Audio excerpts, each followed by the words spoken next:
Alright guys, this is a really easy hack. If you've got a stripped screw like this, then take some of these zip ties. You can get different sizes. This is the 4-inch one. They're a little bit thinner. You can get the wider and thicker ones, but cut the end off the head.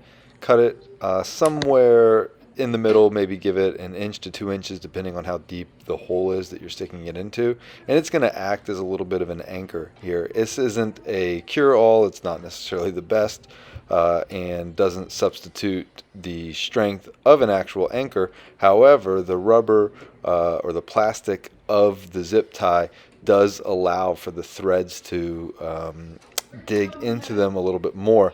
Now, in this particular hole, I actually needed about another inch of the cable ties, and you're simply folding it in half and then placing it in there, and then trying to stick the screw into the middle of the fold. And once that happens, as the plastic gets pushed into the wood, the screw digs in further and keeps it in place.